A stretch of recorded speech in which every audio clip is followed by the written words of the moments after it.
kauna-unahan sa Pilipinas. Manila Broadcasting Company. DZRH, a proud member of MBC Media Group. Oras sa buong kapuluan, 3 minuto na makalipas ang alas 4 na umaga.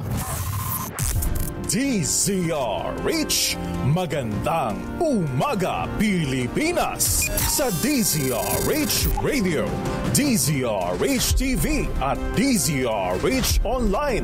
Kasama si Kuya Angelo Palmones. Magandang umaga Pilipinas.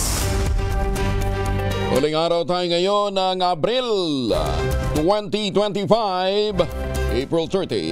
Ngayon po ay Miyerkules. Sa ulo ng ating mga balita, MRT3, LRT1 at LRT2 may libreng sakay sa Labor Day. Bukas po yan, ha? Veteranong journalist at dating mayor ng Kalibo itinumba sa loob ng kanyang bahay sa Aklan. Senator Jaime Marcos pinaiimbestigahan sa ombudsman ang mga sangkot sa Duterte arrest. Resulta ng SWN survey na ayaw ng mga botante sa pro-China candidates pabor sa mga kandidato ng alyansa ayon naman sa isang leader ng Kamara. Listahan ng mga aplikanteng papalit sa magreretirong Supreme Court Justice inilabas na. Hinihinala ang Chinese spy na aresto naman malapit sa tanggapan ng COMELEC.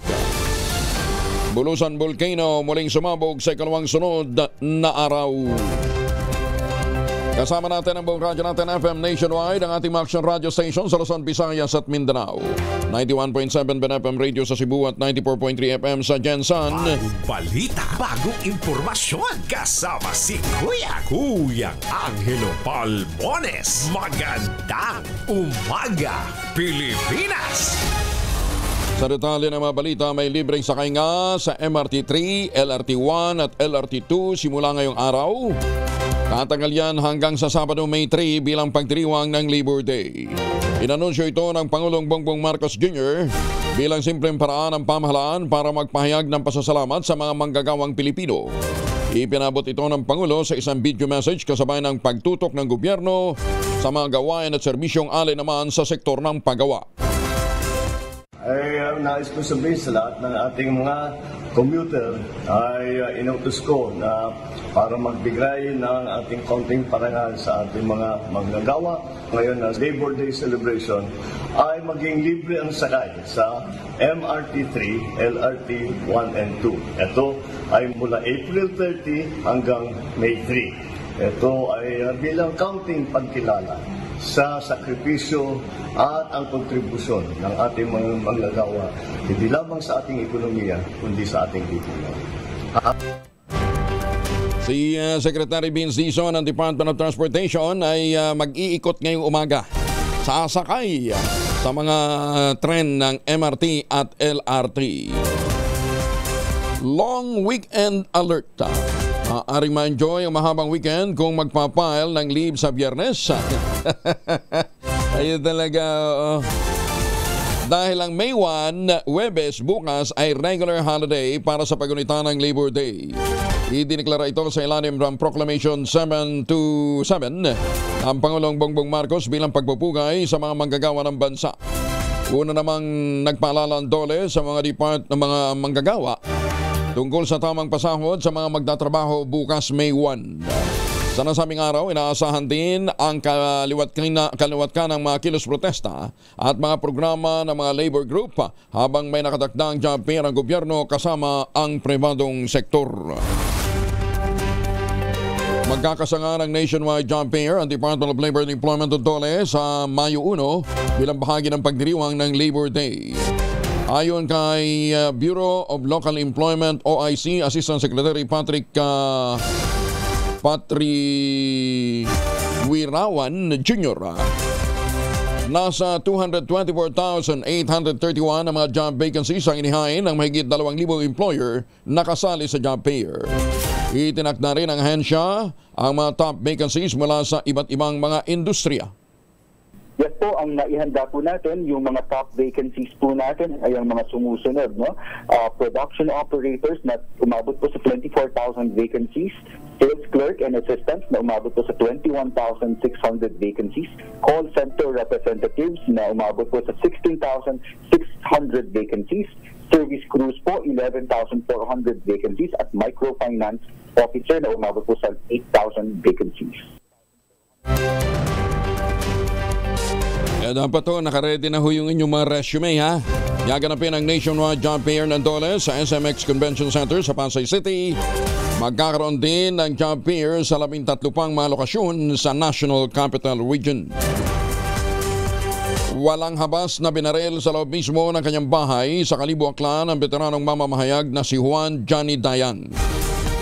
Sa ulat ng pahayagang The Manila Bulletin, kinumpirma ng Aklan Police Provincial Office na pinasok ng gunman sa loob ng bahay ang 89-year-old na journalist habang nanonood ito ng telebisyon. Nakatakas ang gunman at patuloy pang iniimbestigahan ng pulisya ang motibo sa krimen. Si Johnny Dayang ay dating kolumnista at nagsilbi rin bilang alkalde ng Kalibo, dating presidente ng Manila Overseas Press Club at director at board secretary ng National Press Club. Maganda umaga, Pilipinas!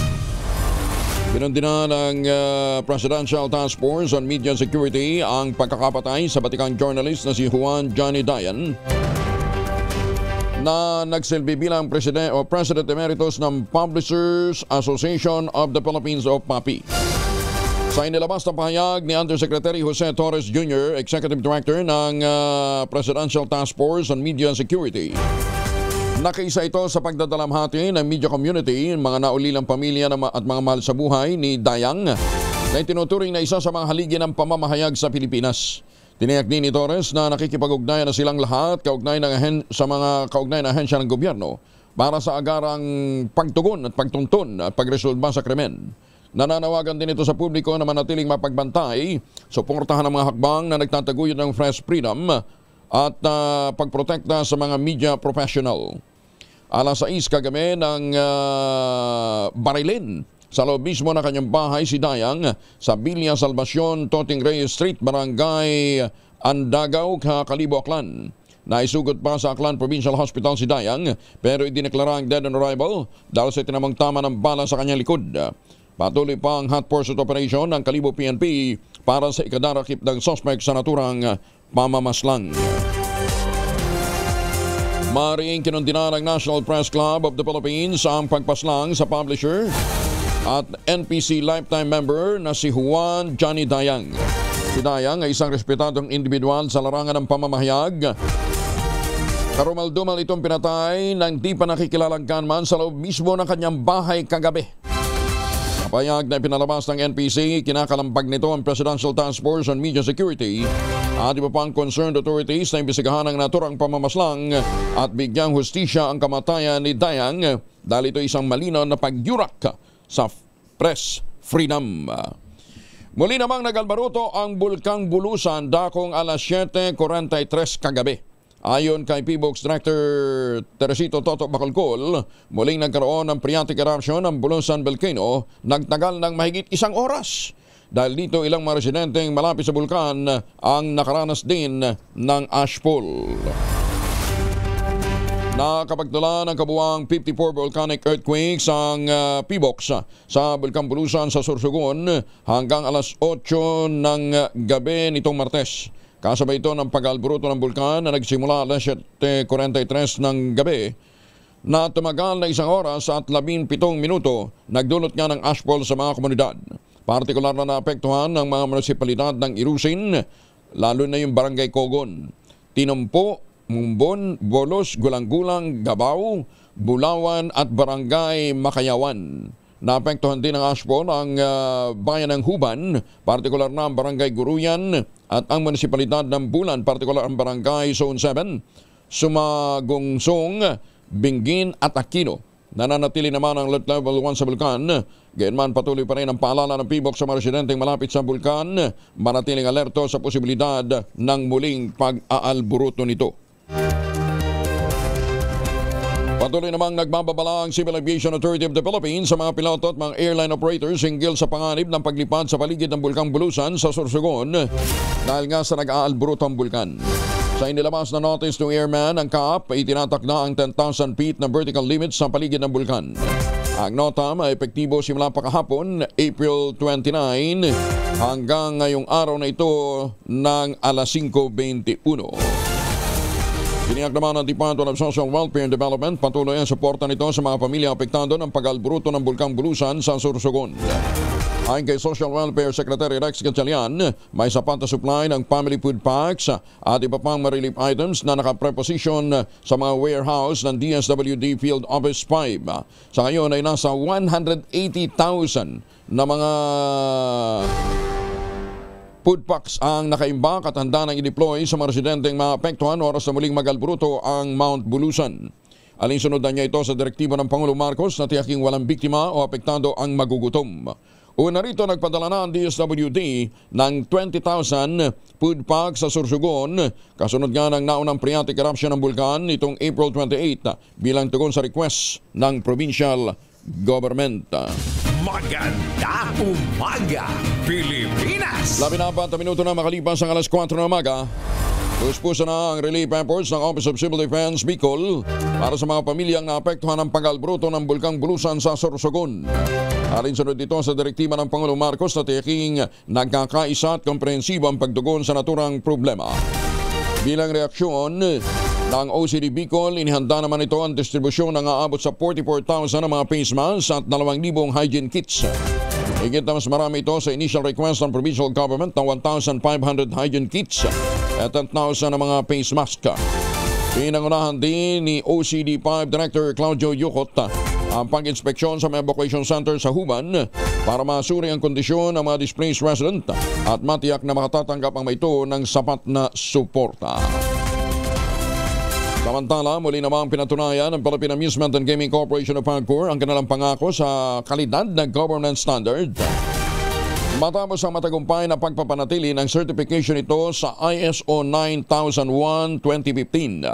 Ang sertifikasyon ay pinagkaloob ng DQS Certification Philippines Incorporated. Dumating matapos naman ang serye ng mahigpit na surveillance at scope extension audit isinagawa noong December ng 2024.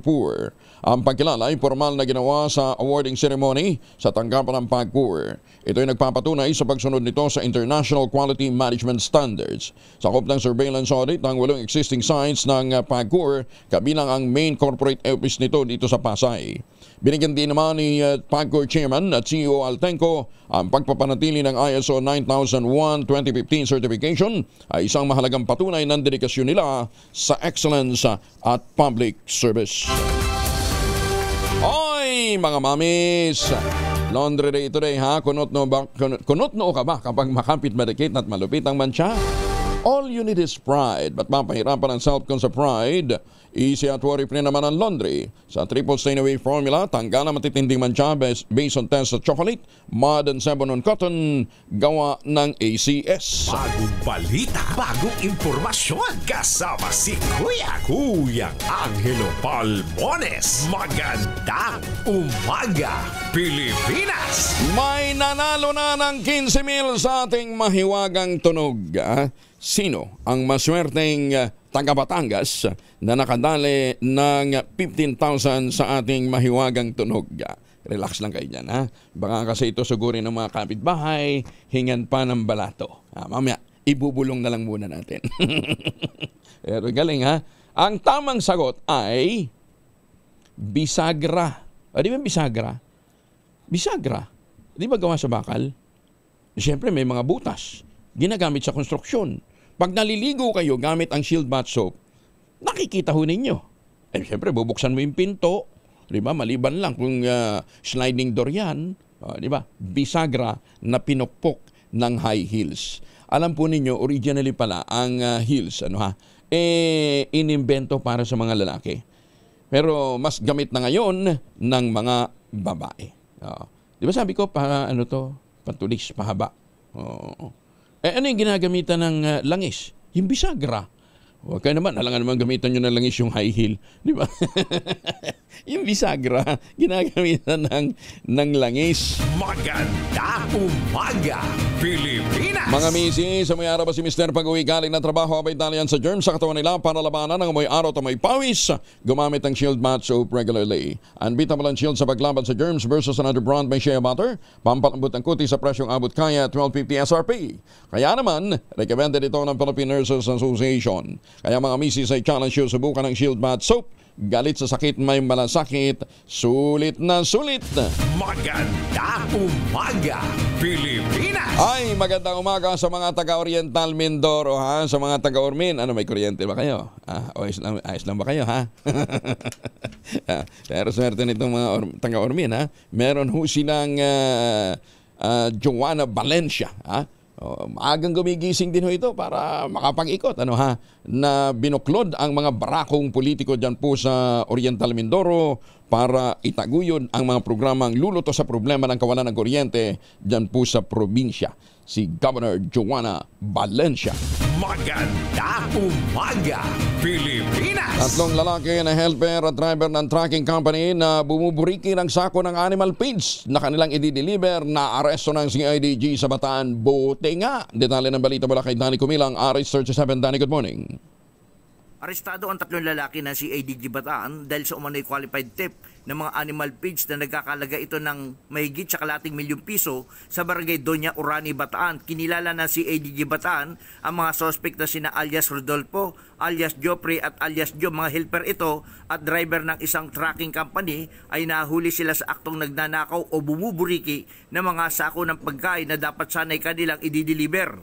Nagsagawa ng intrapid operation ng CIDG Bataan matapos ang reklamo ng MG Serrano Trucking Services na kulang ang timbang ng deliveries. Na-recover ang 4 na rang sako ng feeds, 7 sako ng nakulimbat na produkto at ilang kagamitang kabilang ang timbangan, cellphone, ID at 2 delivery truck. Agad na kinasuhan ang 3 sa Prosecutor Office ng Qualified Theft. Pinasalamatan naman ni Police Major General Torre ang CIDG Bataan sa mabilis na aksyon at muling nananawagan sa publiko na isumbong ang anumang illegal na aktibidad.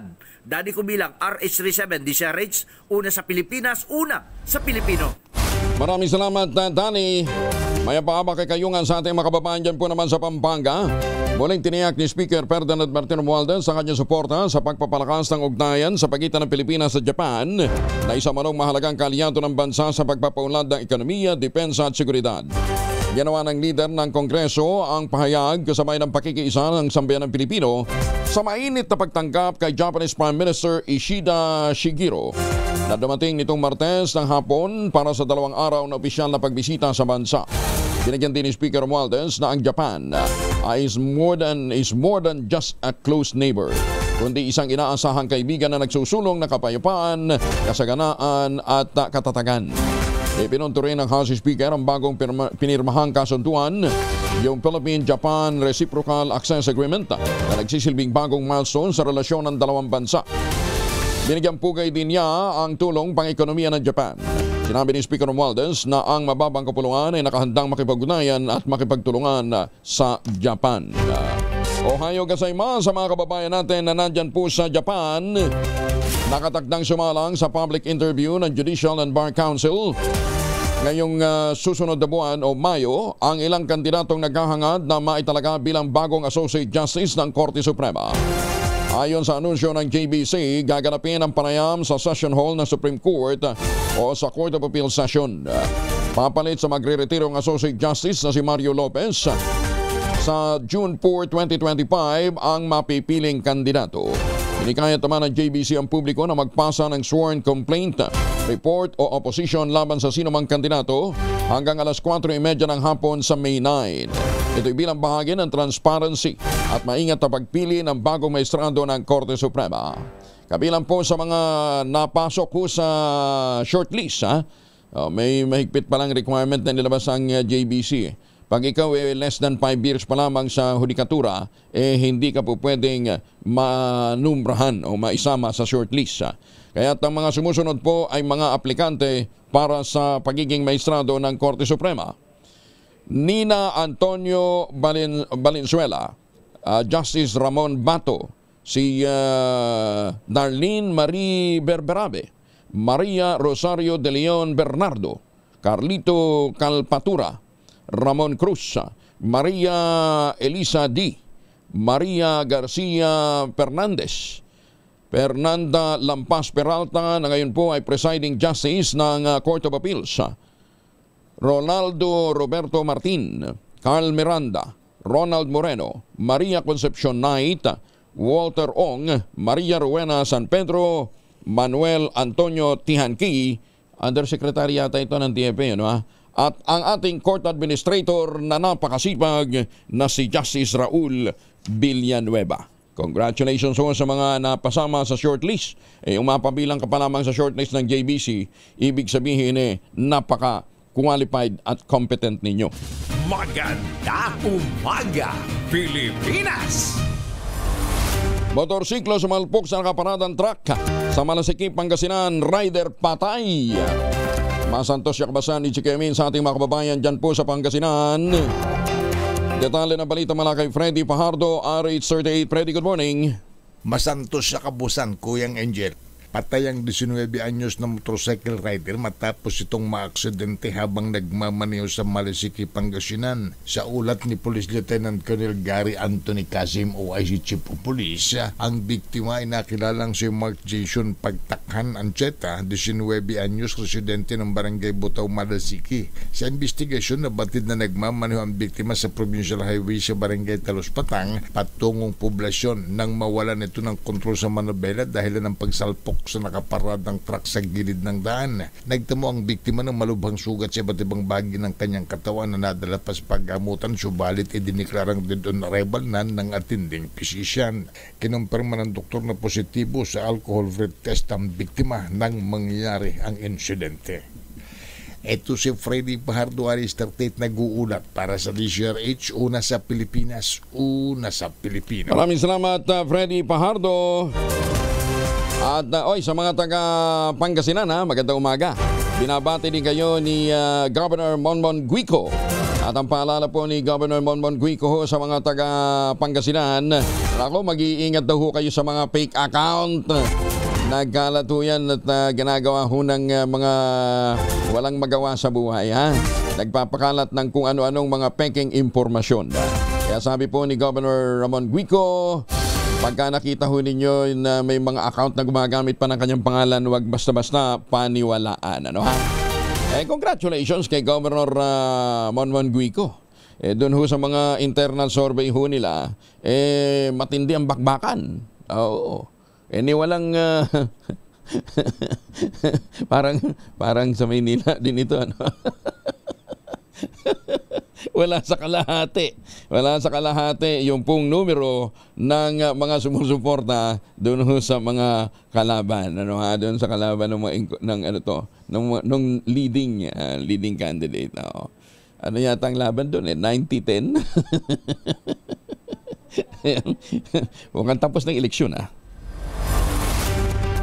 Ay, magandang umaga po sa mga suki natin dyan po sa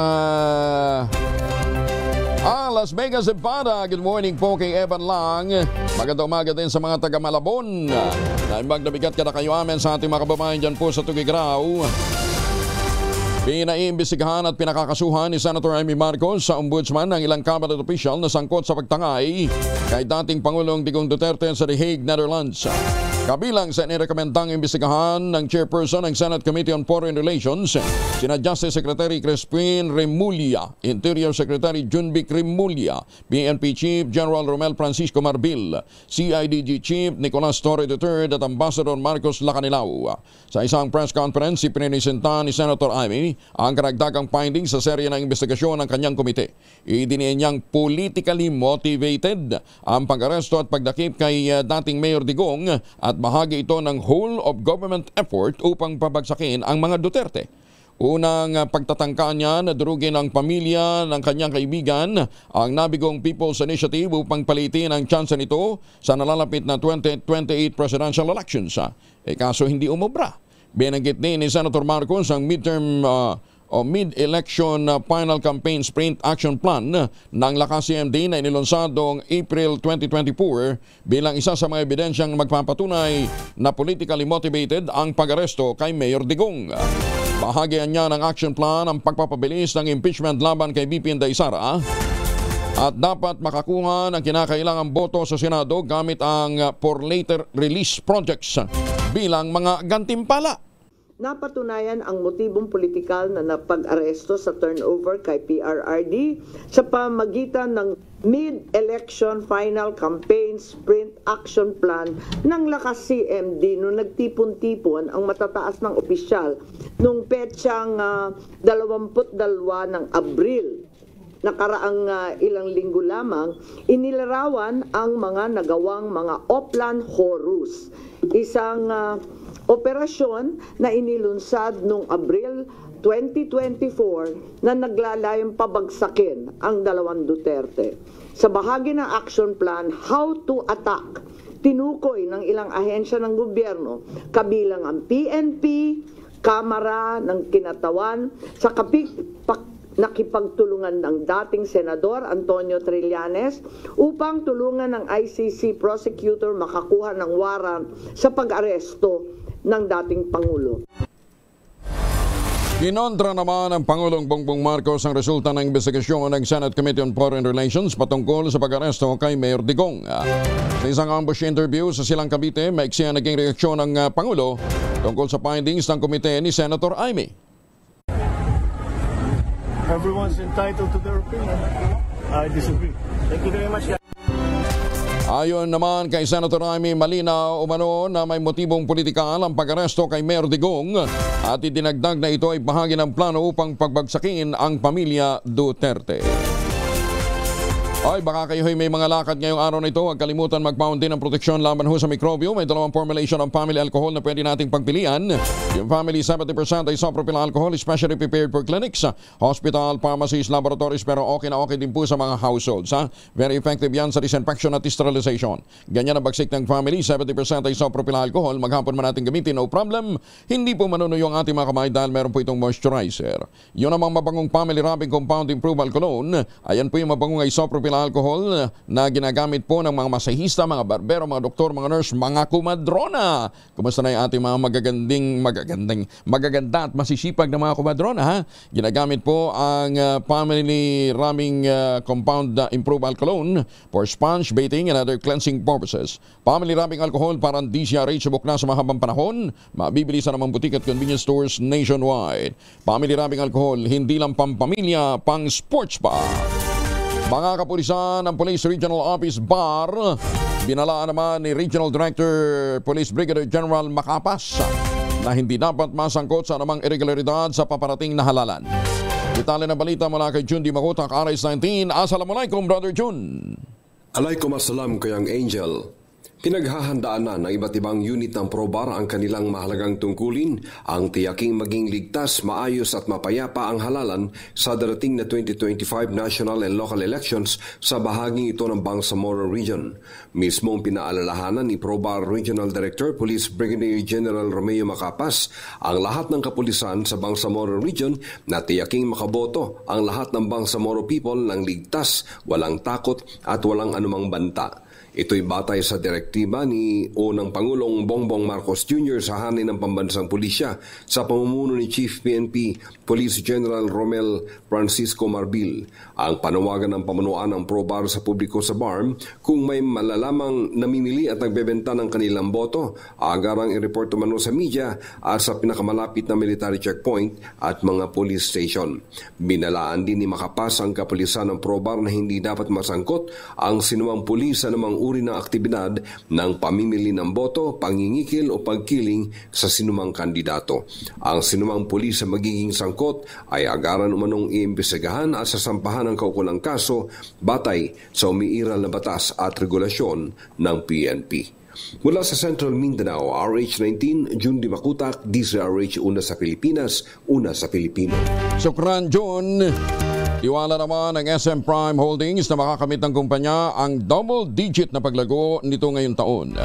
Sa media briefing, sinabi ni SM Prime President Jeffrey Lim, kung titingnan ang resulta ng unang quarter ng taon, kumpiyansa silang mapapanatili ang naturang pag-unlad dahil sa development na kanilang pinaplano sa susunod na 9 na buwan.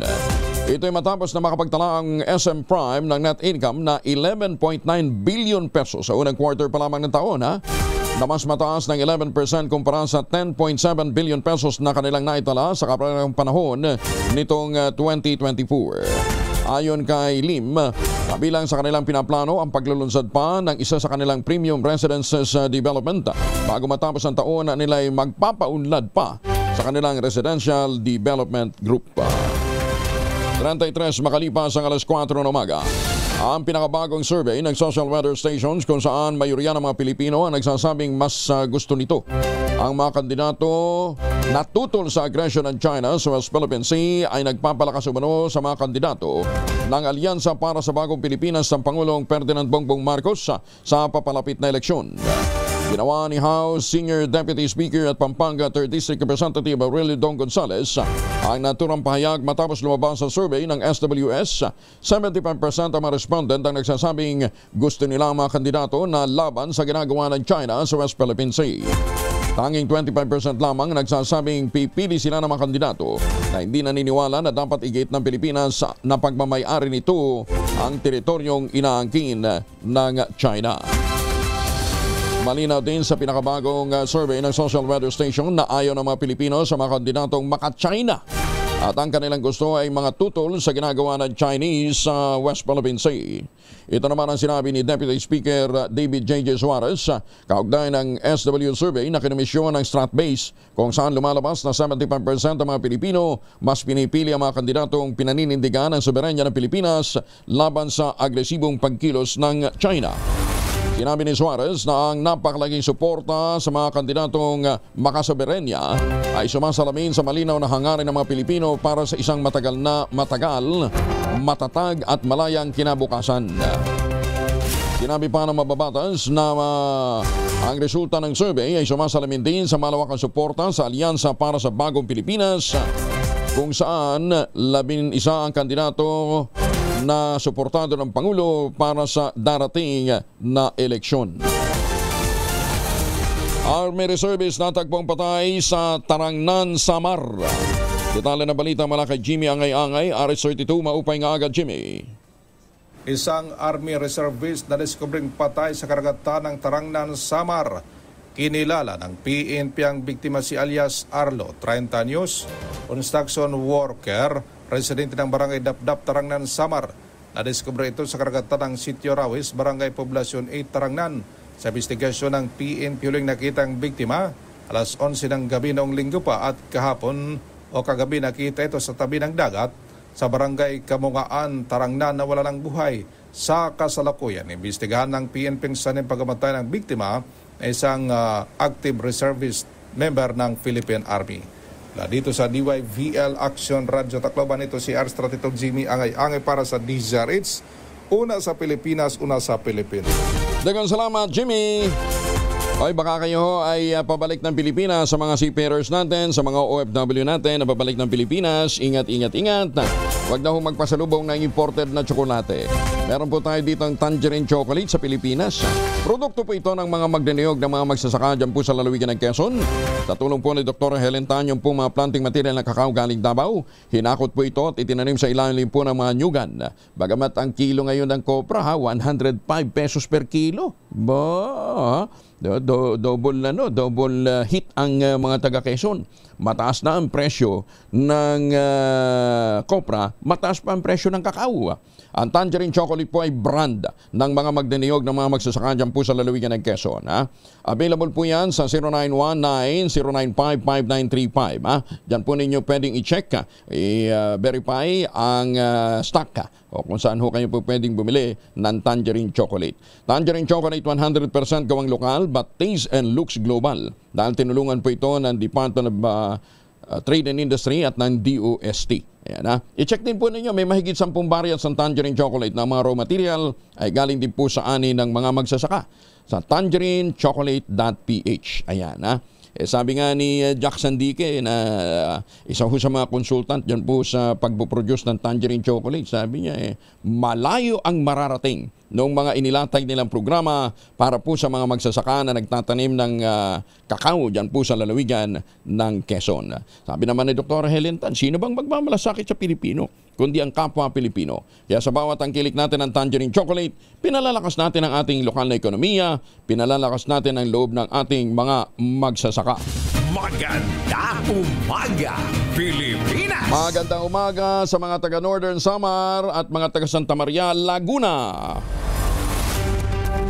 Hinihintay pa ng Department of Agriculture ang karagdagang panuntunan ng Commission on Elections sa COMELEC para masimula ang pagbebenta ng 20 pesos kada kilong bigas. Ito ay matapos na i-exempt ng COMELEC ang DA at ang mga local government units sa election spending ban para sa 20 peso per kilo program ng ahensya.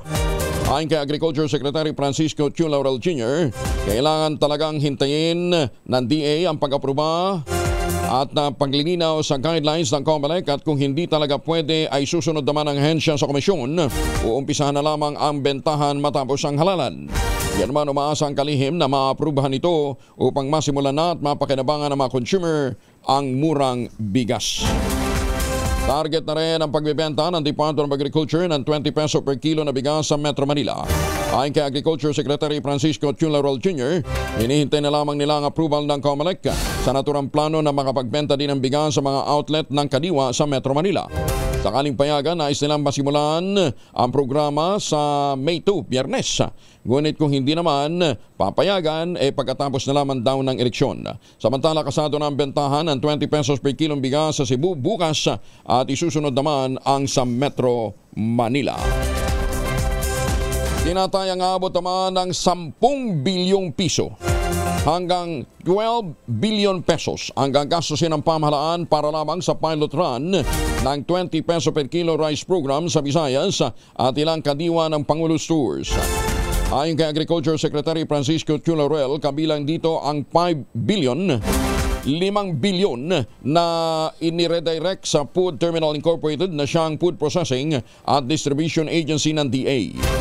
Sa naturang halaga, 4.5 billion. 4.5 bilyon ang ilalaan para sa rice procurement ng FTI habang ang nalalabing 500 million ay para sa logistics, packaging at iba pang gastusin. Aarangkada sa Mayo 1 ang 20 pesos mo project na 20 pesos bigas mo project sa Visayas na inaasahang makapagbebenepisyo sa mahigit 400,000 na pamilyang Pilipino. Kumakapit pa rin sa pag-asa si Senator Joel Villanueva na may ipapasa ang panukalang 100 peso legislated wage hike bago mag-adjourn ng 19th Congress. Iginitang senador, hindi nakasya ang kasalukuyang arawang sahod ng mga manggagawa, kaya kailangan na ang taas nito para sa disenteng pamumuhay. Anya kung siyang masusunod, dapat gawing 200 pesos ang aumento dahil kulang pang 100 pesos na dagdag sahod. There is a will, there is a way, no? And I think dito naman sa Senado, pinag-aralang mabuti na hear ilang beses sa committee, na pag-discussion dito sa plenaryo at handa naman ang ating pamahalaan at nakita naman nila na may sense at merong pinaghuhugutan ang Senado para ipasa itong SBN 2354. So I believe yung Kamara, from the very first time na narinig kong nag-react yung mga members of the House, sinasabi nila pa nga, kulang pa nga daw yung 100, which is a welcome development, no? Kung tingin nila kulang pa, why not? But yung nakikita natin kasi, we have to balance yung kakayahan ng ating mga negosyante. 41 na makalipas sa alas 4 ng umaga. Ohayo gozaimasu sa mga suki natin dyan sa Japan. Barangay utility worker binarel patay sa Davao City. Itali na balita mula kay Jun Suter mula sa Action Radio Davao. May buntag ni mo Jun. Ayong buntag usab, Kuyang Angel, patay ang isang 23 anyos na lalaki matapos itong pagbabarilin ng hindi pa nakikilalang gunman sa Purok 9, Sitio Bagong Silang, Barangay Baganihan, Marilog District, Davao City, pasado alas 5 ng umaga, Martes, Abril 29. Inilala ang biktima na si Gilbert Dumayhag, barangay utility worker at residente sa nasabing lugar. Ayon sa nakasaksi sa krimen, habang umiihi ang biktima sa harap ng kanilang bahay, nang biglang pumasok ang killer at pinagbabaril ang biktima. Nakatakbo ang biktima sa loob ng kanyang bahay, ngunit hindi siya tinantanan ng sospek kung saan ilang beses pang pinagbabaril ang biktima dahil ng kanyang agarang pagkamatay. Mabilis naman tumakas ang sospek sa ilagang bahagi ng lugar matapos ang krimen. Naglusad ng hot pursuit operation ng kapulisan para maresto ang gunman. Samantala na-recover sa pinangyarihan ng krimen ang pinaniwalaang mga basyo ng kalibre 45 na armas. Patuloy ang investigasyon ng mga otoridad para malaman ang motibo sa likod ng pamamaril sa biktima. Ito si June Suter para sa DZRH. Una sa Pilipinas, una sa Pilipino. Daghang salamat, June Suter. Maganda umaga, Pilipinas! 43 makalipas sa alas 4, nanguna naman ang Kamara de Representantes sa ilalim ng pamumuno ni Speaker Martin Romualdez sa tatlong sakay ng gobyerno sa isinagawang Trust Satisfaction Survey ng Tangeray at Octa Research. Ayon sa nationwide survey ng Tangeray na isinagawa noong April 21 hanggang 22, nakatanggap ang Kamara de Representantes ng 55.5 satisfaction rating, pinakamataas sa lahat ng mga sangay ng pamahalaan. Iniuugnay ng mga analis ang matibay na performance nito sa masigasig na legislative agenda ng mababang kapulungan ng Kongreso, partikular ang papel nito sa pagkuha ng pondo para sa mga paunahing social program gaya ng Ayuda sa Kapusang Kita Program o AKAP na direktang tumutugon sa pangangailangan ng mga low-income Filipino families. Nakapagtala rin ang Senado ng 44.74% satisfaction rating. Posible umanong resulta rin ang internal controversy sa isyu ng pamumuno. Nakakuha naman ang executive branch na pangunguna ng Pangulong Bongbong Marcos ng 49.41% satisfaction rating, habang ang judicial branch na kinakatawan ng Korte Suprema nakapagtala ng 45.5 satisfaction score. Sa survey naman ng Octa Research tugon ng masa na isinagawa April 2 hanggang 5, nakakuha ng mataas na rating si Speaker Romualdez. Nagtitiwala ang 54% ng mga Pilipino kay Speaker Romualdez, isang solidong mayorya kahit nagkaroon ng bahagyang pagbaba mula sa nakaraang quarter.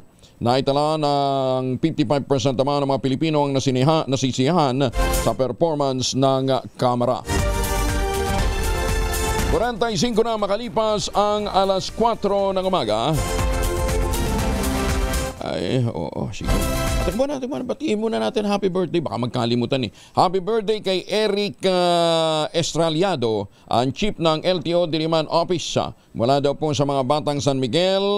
Kasama dyan sina General Charles Calima at General James Brillantes. Maganda umaga, Pilipinas!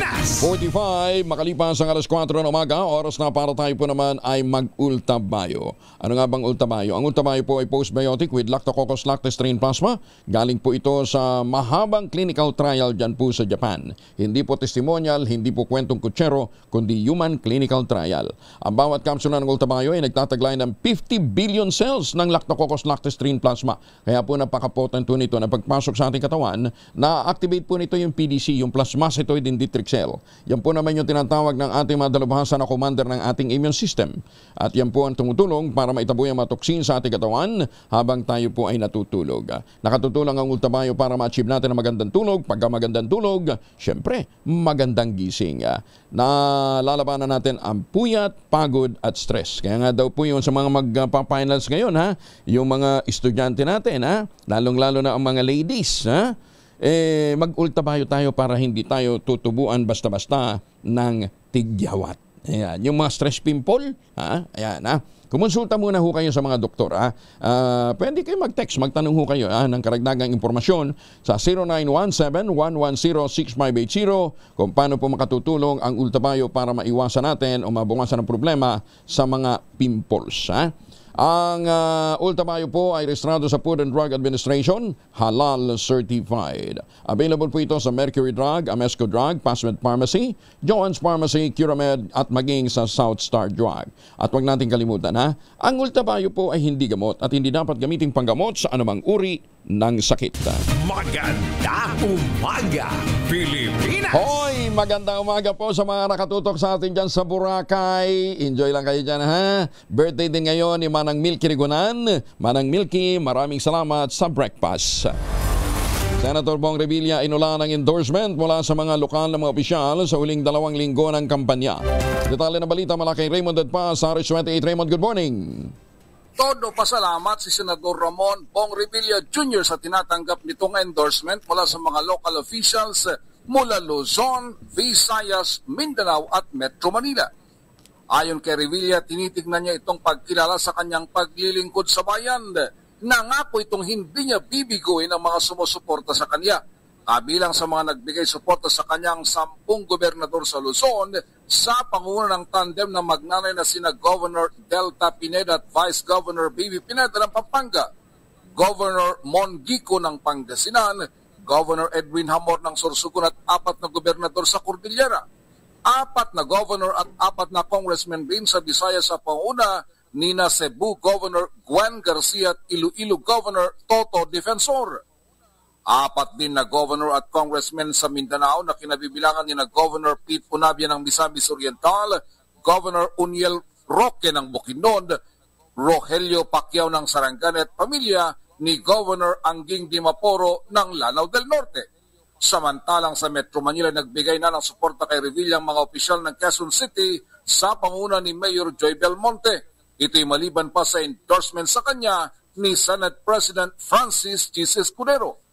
Si Revilla ay kabilang sa 7 senador na re-electionist at kabilang sa alyansa para sa pagbabago ng administrasyon. Ito si RH28, Raymond Dadpas para sa DZRH, una sa Pilipinas, una sa Pilipino. Maraming salamat, Raymond Dadpas. Namamayagpag pa rin si dating Manila Mayor Isko Moreno Dumagoso sa pinakabagong Octa Research Survey para sa pagkaalkalde ng Maynila ngayon darating na eleksyon sa Mayo. Nangunguna si Dumagoso sa survey sa isinagawang voter preferences survey ng Octa para sa mga taga Maynila mula April 20 hanggang 23. Ang nakuhang rating ni Isko ay 63.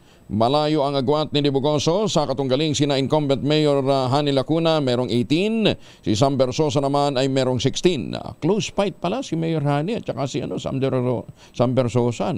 Ayon sa Octa, si Dumagoso ang nanguna sa lahat ng 6 na distrito ng Maynila. Sa kanyang pagbabalik sa politika, iginit ni Isko ang layuning ibalik ang disiplina, kaayusan at kalinisan sa kabisera ng bansa. Oy, kumusta kaya ang standing ng mga congressman? Mga incumbent congressman matapos mangampanya laban sa kanila si BP Inday Sara. Pangalawa ang Pilipinas sa buong mundo sa dami ng kaso ng digital fraud o cyber scamming. Lumabas sa datos ng Global Intelligence Network na TransUnion. 13% ng online transaction ng mga Pilipino ngayong 2024 ay hinihinalang may kaugnayan sa panlilinlang. Mas mataas ito sa global average na 5.4. Pumapangalawa lamang sa India na merong 19% habang pangatlo naman ang Dominican Republic na merong 10.9%. Ayon sa TransUnion, halos 44,700 o $768 ang karaniwang nawawala sa mga Pilipinong nabibiktima ng scam. Katambas ito ng halos 2 buwang sahod ng isang pamilya. Base sa report, 5 taon na rin umanong mas mataas ang fraud rate sa Pilipinas kumpara sa ibang bansa sa buong mundo.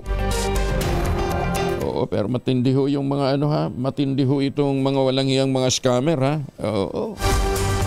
Perwisyuhin ka talaga. Patuloy namang ilalapit ni Senator Bongo ang serbisyo medikal sa mga Pilipino. Ito ay matapos na dumalo si Senator Go bilang guest of honor sa blessing at turnover ceremony ng bagong Super Health Center sa Herbosa, Bataan. Bilang chairperson ng Senate Committee on Health, binigyan din ni Senator Go ang pangangailangang madagdagan pa ang mga Super Health Center sa Bataan, lalo na at lumalawak napakalawak po ng lalawigan at marami sa mga lugar nito ay nasa mga kabundukan. Sa ngayon, meron ng 13 Super Health Centers sa buong Bataan, kabilang dito ang bagong bukas sa Hermosa. Sinabi naman ni Kuya Bongo na sa pamamagitan ng nasaming mga pasilidad, nakapagpapacheck up ang mga kababayan natin. Meron itong outpatient care, birthing, laboratory diagnostics, tulad ng x-ray at ultrasound, bukod pa sa pharmacy services at ambulatory surgical units at marami pang ibang serbisyo. Pilipinas at Japan, sisimula naman ang pag-uusap tungkol sa acquisition and cross-servicing agreement. Detalye na balita mula kay Let Narciso, RH14. Let, good morning. Nagkasundo ang Pilipinas at Japan na simulan ang negosasyon hinggil sa acquisition and cross-servicing agreement.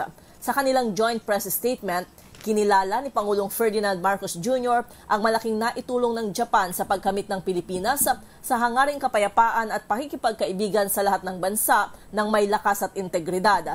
Kinumpirma naman ni Japanese Prime Minister Shigeru Ishiba na sisimula na ang government-to-government discussion ng potensyal na konklusyon ng Security of Information Agreement. May kaparehong kasunduan ang Japan sa India kung saan itinatag ang isang framework tulad ng pagsasaayos ng mga procedure para sa palitan o bigayan ng supplies at services sa pagitan ng Self-Defense Forces of Japan at Indian Armed Forces. Binigyang halaga rin ni Ishiba ang trilateral cooperation sa pagitan ng Japan, Pilipinas at Estados Unidos. Binanggit naman ni Pangulong Marcos na ang Pilipinas ang kauna-unahang benepisyaryo ng Official Security Assistance ng Japan para sa Defense and Security Cooperation. Sa 3 taon pa lamang anya ng OSA ay nagawa ng makakuha ng makabuluhang upgrades ng Department of National Defense. Ito si Let Narciso para sa DZRH. Una sa Pilipinas, una sa Pilipino. Maraming salamat, Let. At congratulations sa winner ng ating mahiwagang tunog na si Mary Joy Almendras ng Tanawan City. Congratulations. Yan po ay base sa impormasyong ibinigay sa atin ni Tunog Master Mabel Aribe. Ang ating official winner ng 15,000 ay si Mary Joy Almendras ng Tanawan City. Ala, ay kaswerte ka. Oh, ay nadali niya ay 15,000. Maganda umaga, Pilipinas! Maraming mga nanay ngayon, hindi lang si Mary Joy Almendras ang nakangiti. Alam ba ninyo na mas madalas palang umingiti ang mga babae kaysa sa mga lalaki? O nga naman, paano naman hindi ka mapapangiti kung swelde ngayon? Si Malu Cabral nga, pagpasok pa lang, nakangiti na kaagad eh. Yan ha? Bakit daw ho? Bakit daw po? Alam po ba ninyo na ang mga kababaihan ay 62 times na mas ngumingiti kaysa sa mga lalaki? Ang mga lalaki daw ay 8 times lamang. Aba, talaga? Mas bugnutin ang mga lalaki? Mas madalas nakasimangot? Siguro exception to the rule. Exception to the rule tayo. Pero on the average, yun daw po ang ang bilang ng pagngiti ng mga lalaki. Pero mga babies, di ba? Kaya mga babies talagang masayahin. 400 times on the average ang pagngiti nila sa isang araw. Ayan. Ang mga lalaki, mas madalas nakasimangot, 8 times lang. Pero ang mga babae, dahil swelde ngayon, mas madalas pa, 62 times na ngumingiti. Sumisimangot lang yan pagdating halimbawa ng esposo o ng partner na alang niremit. Senglot pa. Maganda umaga, Pilipinas! Kaya kayo doon sa tatanggap ng sweldo, diretso na ng uwi, mamaya nyo may makasalubong kayong bubuyog dyan, may makasalubong kayong bis. Napag-uusapan ho ang bisa. Dahil ho ngayon ay huling araw ng Earth Month. Alam ba ninyo, ito dagdag na kaalaman po sa mga bees, alam ba ninyo na yung mga old bees don't return to their hive in the evening? Oo. Sila ho, habang tayo natutulog, ang mga bees ay nagpupunta ho sa mga bulaklak, nagpupunta ho sa mga flowers para kumuha ho ng mga pollen. At kung meron po silang chance na makasili pa ng isang sunrise, ipagpapatuloy nila ang kanilang aktibidad na pagdadala ng mga pollen o nectar sa kanilang colony. They do this sensing that the end is near kasi alam nila na hindi naman mahaba masyado ang kanilang life cycle. Pero alam ho ba ninyo, walang bee na nag-iintay na mamatay sa kanyang hive para hindi maging burden o pambigat sa iba. Lupit, Ganun katindi yung disiplina ng mga bees.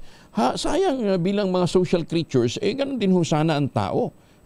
Ang mga bees po ay cold-blooded, katulad po ng ibang mga insekto. Pero sa colony level nila, Sila po ay warm mega-organism. Alam po ba ninyo na mayroong bees na nagdadala ng pollen at may mga bees na nagdadala ng nectar? At hindi ho nag-i-interchange yan, ha? Hindi ho nagkakapalit. Talagang very specific yung kanilang plano, ay yung kanilang trabaho. Pero pagka daw ho nakadali ho sila ng pollen mula sa dandelions na yellow, yun po yung dahilan kung bakit ang pollen na kanilang nakukolekta ay nagiging orange. Kasi nagmimix ito dun sa pinaglalagyan ng nectar. Ang record of keeping a bee colony alive during the winter was 356 days without them going out for cleansing flights. Bees can be useful to human even they have died. Kasi yung namamatay palang bees, ginagamit pa rin sa pagpoproduce ng poultices na ginagamit naman sa pag-treat ng joint pain. Yan, kaya ang mga bees daw po, they never sleep. They never sleep and they help human. Kaya ang pakiusap po natin, magtanim ng puno, magtanim ng mga halaman para meron pong pupuntahan ang mga honeybees. Maganda umaga, Pilipinas! Kandidato sa pagkagobernador ng Bohol na si Atty. Dan Neri Lim, pinagpapaliwanag ng COMELEC dahil sa manoy nakaka-open nito sa napahayag sa isang radio program. Detalye na balita mula kay Boy Gonzales, RH29. Boy, good morning.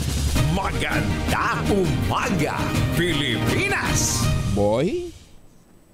Kuya Angel, pinagpapaliwanag ng COMELEC Task Force sa SAFE ang kandidato sa pagkagobernador sa Bohol matapos na ireklamo dahil sa mga nakaka-open umano nga payag sa kanyang radio program.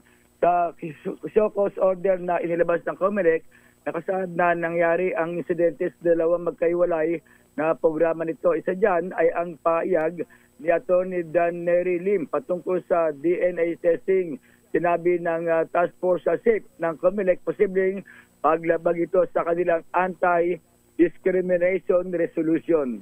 Ito si Boy Gonzales para sa DCRS, una sa Pilipinas, una sa Pilipino. Maraming salamat, Boy Gonzales. Oras muna sa buong kapuluan, 1 minuto na lamang bago mag-alas 5 na umaga.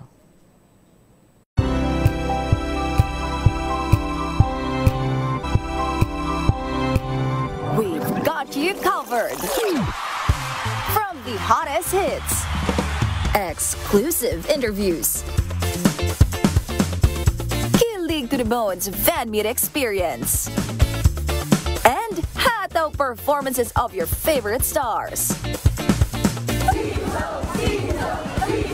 Saturdays, 12 noon, dito lang sa DZRH TV.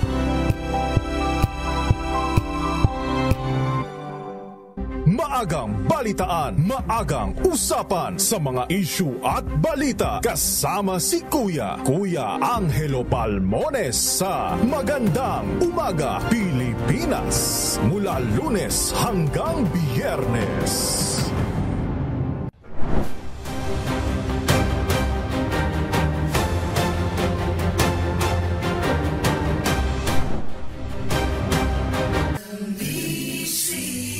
Manila Broadcasting Company. DZRH, a proud member of MBC Media Group. Maganda umaga, Pilipinas! Ay, para sa mga kababayan nating pabalik ng Pilipinas, naghahanap ng magandang investment opportunity. Patuloy po yung inaalok ng pinakamurang ready for occupancy unit with easiest term, 5% lamang daw payment, pwede pang gives. Ang tinutukoy po natin ang mga proyekto ng West Chester Realty dyan po sa Central Luzon. Yung si Vera Mabalacan, si Vera Bacolor, Samira at si Vera Prestige. Aba, with 20,000 pesos all-in down payment, pwede ka na maglipat bahay agad 7 days after take-out ng Pag-ibig Housing Loan. Kaya ano pang iniintay po ninyo, ito pa rin ang pangarap na magkaroon ng sariling bahay sa presyong abot kaya.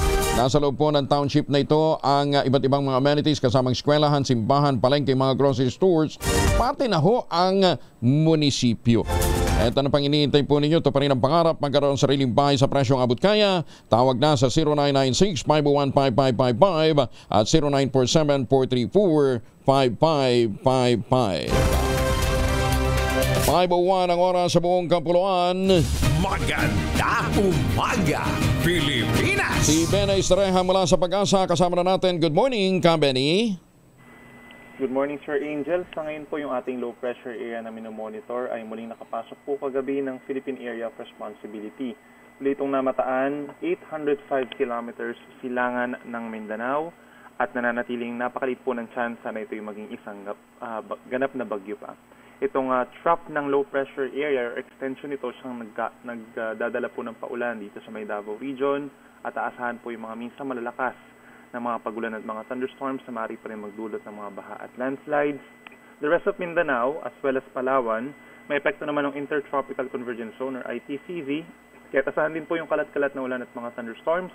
The rest of the country kabilang ang Metro Manila, asahan naman ang epekto ng easterlies o yung mainit pa rin na hangin galing sa silangan.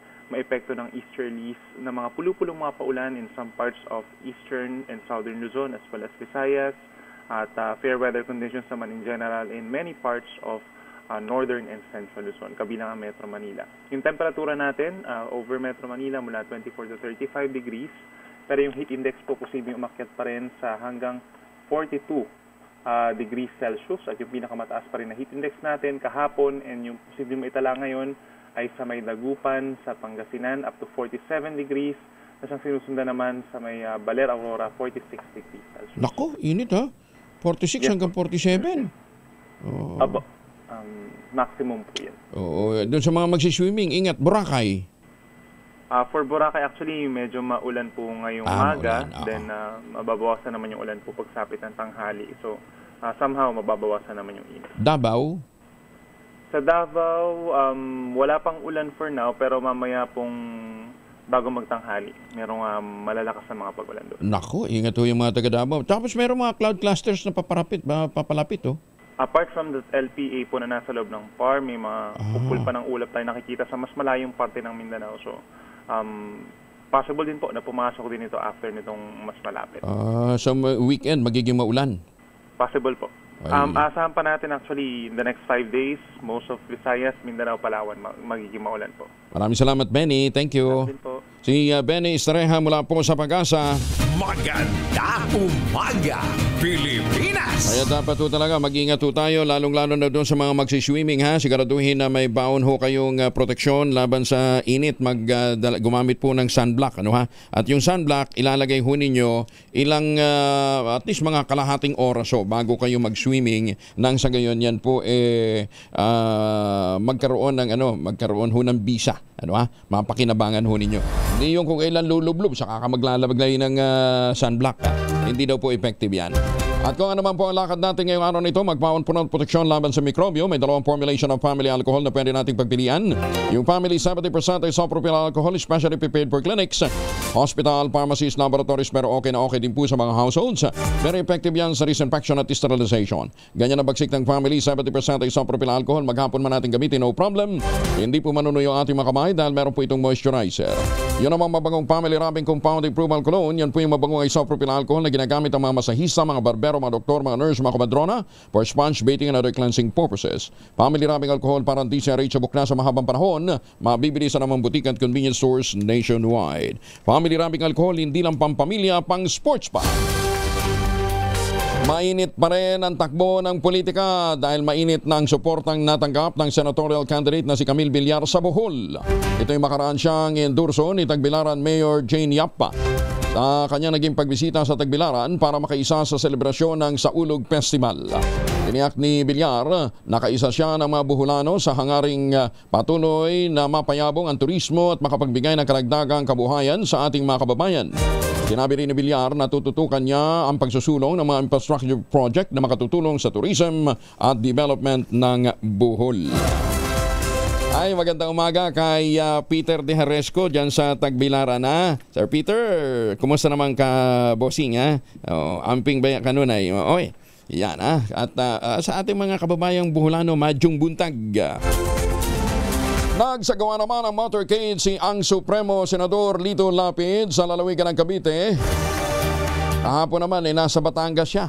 Nagumpisa ang motorcade sa Kawit hanggang Noveleta, Rosario hanggang Tan sa Cavite at mula General Trias hanggang Palengke ng 13 Martires. Nilibot ni Senator Tolich, Senator Lapid ang nasugbo hanggang sa Palengke ng Lian, Batangas. Malugod at mainit naman ang pagsalubong ng mga Kabitenyo sa gandi ng mga Batanggenyo kay Supremo Sa ikalawang araw ng motorcade, sinuyo din ni Senator Lapid ang mga palengke ng bayan ng Calatagan, Balayan, Calaca, Lemery, Taal, Santa Teresita, Buwan, Batangas City, Ibaan at Rosario, Batangas. Ala, bakit ka hindi siya nagtungo dyan sa Tanawan? Sa Talisay, Batangas. Oo. Ngayong Miyerkules, lilibutin naman ni Supremo ang Lipa City hanggang sa lalawigan ng Quezon. Dr. Mike Tan, dyan po sa Lucena. Kumusta na ho kayo, ha?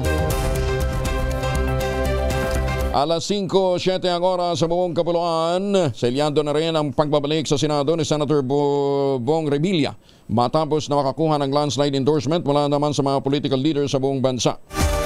Mula nang pumutok ang magsimula ang 90-day campaign period itong February 11, wala nang pahinga si Senator Bong Revilla sa pag-ikot sa mga lalawigan at mga lungsod. Nakikipag-ugnayan sa mga lokal na opisyal na nagsusulta para sumuporta, bumuhos ang suporta ng mga lider ng Luzon, Visayas at Mindanao. Sa Metro Manila ay pinahayag ni Quezon City Mayor Jebel Monte kasama ang Quezon City Council at 142 barangay captains at mga SK chairperson na susuportahan nila ang kandidatura ni Bong Revilla. Maging si Senate President Chis Escudero ay nagbigay din ng kanyang suporta sa senador.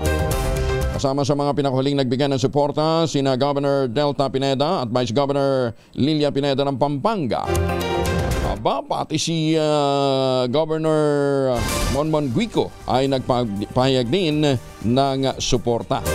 Pinangunahan naman ni Cebu Governor Gwen Garcia ang pag-endorso kay Senator Bong sa Visayas. Kilala ang Cebu bilang most rich province na may 3.4 million registered voters. 5:08, binigyan din naman ni PDP Laban Senatorial Candidate Attorney Jimmy Bondoc na sa gitna ng Administrasyong Marcos na lahat ang mga bagay ay minamadali.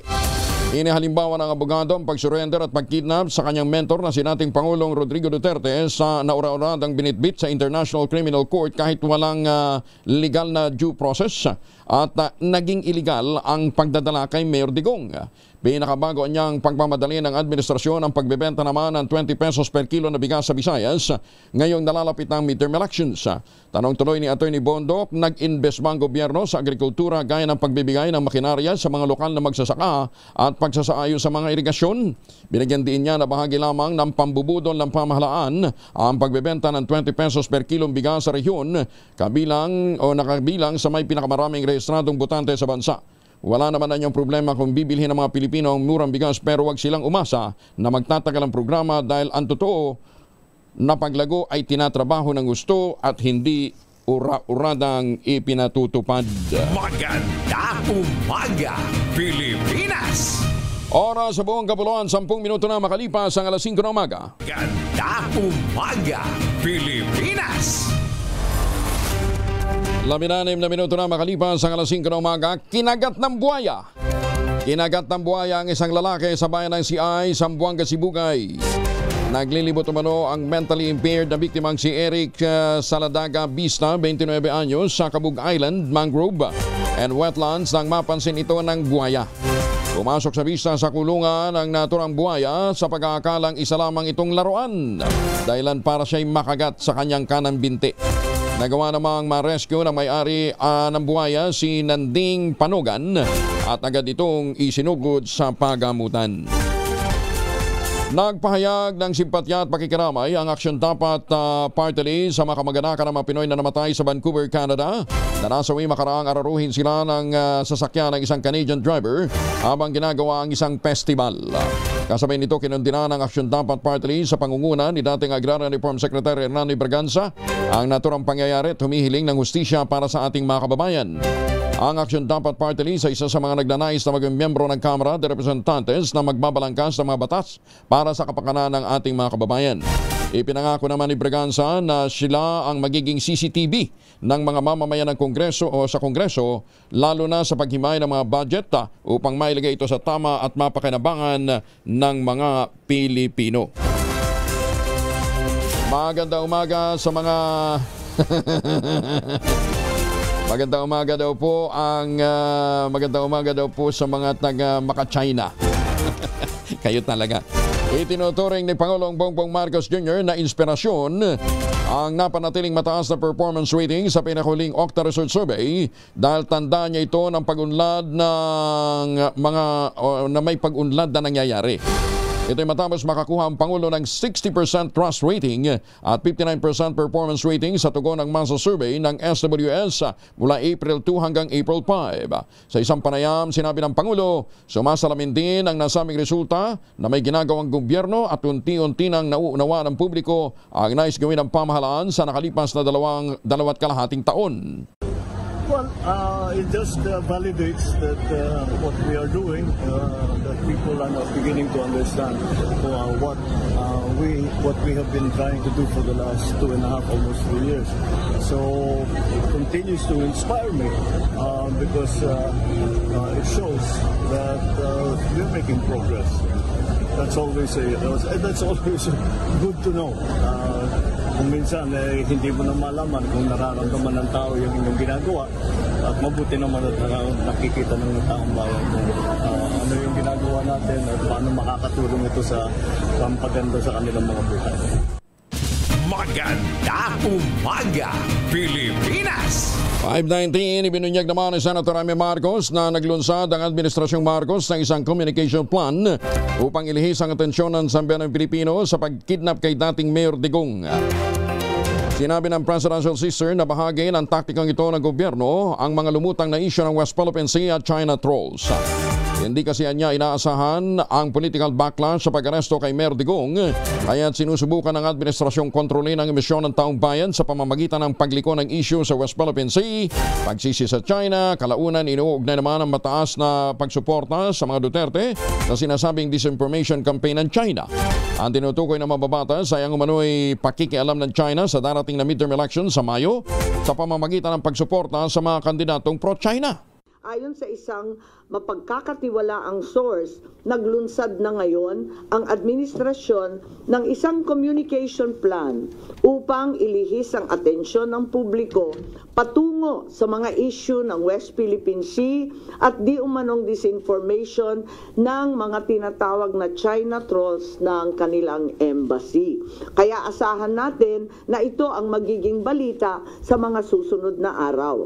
Hindi inaasahan ang political backlash sa pag-aresto sa dating Pangulo, kaya ngayon sinusubukan nilang kontrolin ang sitwasyon sa pamamagitan ng pag-focus sa West Philippine Sea, pagsisi sa China, at sa huli ay iuugnay ang pagtaas ng suporta kay Duterte sa sinasabing kampanya disinformation ng China.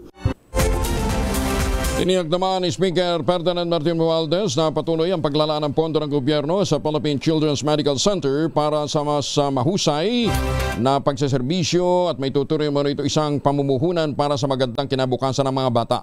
Ginawa ng leader ng mababang kapulungan ng Kongreso ang pahayag sa isinagawang capsule laying at groundbreaking ceremony para sa itatayong 20 palapag na Advanced Pediatric Services Building ng PCMC na matatagpuan dito sa kanto ng Quezon Avenue at Senator Miriam Defensor Avenue sa Quezon City. Ito'y bahagi niya ng Legacy Specialty Hospital Program ng Pangulong Bongbong Marcos. Sinabi pa ng speaker na ang center ay pakikinabangan ng libu-libong mga batang may karamdaman.